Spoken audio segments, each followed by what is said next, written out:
ಸಿರಾತ್ ಸೇತುವೆ ಬಗ್ಗೆ ಕೇಳಿದ್ದೀರಾ? ನರಕದ ಮೇಲೆ ಕಟ್ಟಲ್ಪಟ್ಟಂತಹ ಸೇತುವೆ. ಈ ಪುಲ್ಸಿರಾತನ್ನು ದಾಟಿಯೇ ನಮಗೆ ಜನ್ನತ್ಗೆ ಹೋಗಲು ಸಾಧ್ಯ ಆಗೋದು, ಸ್ವರ್ಗಕ್ಕೆ ಹೋಗಲು ಸಾಧ್ಯ ಆಗೋದು. ಎಷ್ಟೊಂದು ಭಯಾನಕವಾಗಿದೆ ಗೊತ್ತಾ ಆ ಸಿರಾತ್ ಸೇತುವೆ. ಅದರ ಥಿಕ್ನೆಸ್ ಎಷ್ಟು ಅಂದರೆ, ನಮ್ಮ ಕೂದಲಿದೆಯಲ್ವಾ, ಈ ಕೂದಲನ್ನು ಅಡ್ಡವಾಗಿ 7 ಭಾಗವಾಗಿ ಸೀಳಿದರೆ ಅದರಲ್ಲಿ 1 ಭಾಗ ಮಾತ್ರ ಆಗಿದೆ. ಎಷ್ಟೊಂದು ಶಾರ್ಪ್ ಆಗಿದೆ ಗೊತ್ತಾ ಅದು. ಒಂದು ಹರಿತವಾದಂತಹ ಖಡ್ಗ ಇದೆಯಲ್ವಾ, ಆ ಖಡ್ಗದ ಬಾಯಿಯಷ್ಟು ಶಾರ್ಪ್ ಆಗಿರುತ್ತೆ ಈ ಸಿರಾತ್ ಸೇತುವೆ. ಎಷ್ಟು ದೂರ ಇದೆ ಗೊತ್ತಾ? 15,000 ವರ್ಷ ನಡೆದು ನೀಗಲಿಕ್ಕಿರುವಂತಹ ದಾರಿಯಾಗಿದೆ ಸಿರಾತ್ ಸೇತುವೆಯ ಉದ್ದ. ಸಿರಾತ್ ಸೇತುವೆ ಮೇಲೆ ಕಾಲಿಟ್ಟ ತಕ್ಷಣ ಪೂರ್ತಿ ಕತ್ತಲು ಆವರಿಸಿಕೊಳ್ಳುತ್ತೆ. ಮತ್ತಲ್ಲೇನೂ ಕೂಡ ಕಾಣುವುದಿಲ್ಲ.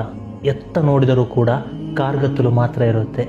ಕೋಟ್ಯಾಂತರ ಜನ ಈ ಸಿರಾತ್ ಸೇತುವೆ ಮೇಲೆ ಕಾಲಿಡುವಾಗಲೇ ನರಕಾಗ್ನಿಗೆ ಬಿದ್ದು ಹೋಗುತ್ತಾರೆ.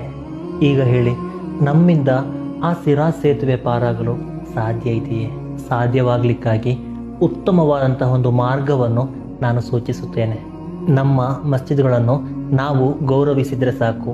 ಯಾವ ರೀತಿ ಗೌರವಿಸಬೇಕು ಅಂದರೆ, ಸಾಧ್ಯವಾಗುವುದಾದರೆ ಅಜಾನ್ಗಿಂತಲೂ ಮುಂಚಿತವಾಗಿ ಮಸ್ಜಿದಿಗೆ ಹೋಗಿ 2 ರಕಾತ್ ತಹಿಯತ್ ನಮಾಜ್ ಮಾಡಿ ಅಜಾನ್ಗಾಗಿಯೂ ಜಮಾತ್ಗಾಗಿಯೂ ಕಾದು ಕುಳಿತರೆ ಸಾಕು.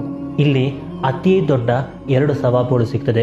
ಒಂದು, ಆ ಕಾದು ಕುಳಿತುಕೊಳ್ಳುವಂತಹ ಸಮಯ ಇದೆಯಲ್ವಾ, ಆ ಸಮಯ, ಅಷ್ಟರ ಸಮಯ ನಾವು ಸುಮ್ಮನೆ ಕೂತ್ಕೊಂಡ್ರೂ ಸಹ ನಮ್ಮ ಪಾಪಗಳು ಮನ್ನಿಸಲ್ಪಡ್ತಾ ಇರ್ತದೆ. 2ನೇ ಪ್ರತಿಫಲ ಏನು ಗೊತ್ತಾ?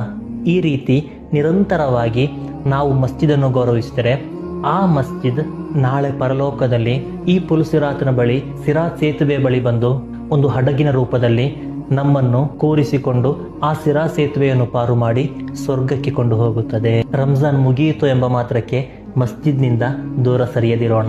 ಎಲ್ಲ ಸಮಯದಲ್ಲೂ ಕೂಡ ಮಸ್ಜಿದ್ನೊಂದಿಗೆ ಉತ್ತಮ ಬಾಂಧವ್ಯವನ್ನು ರೂಢಿಸಿಕೊಳ್ಳೋಣ.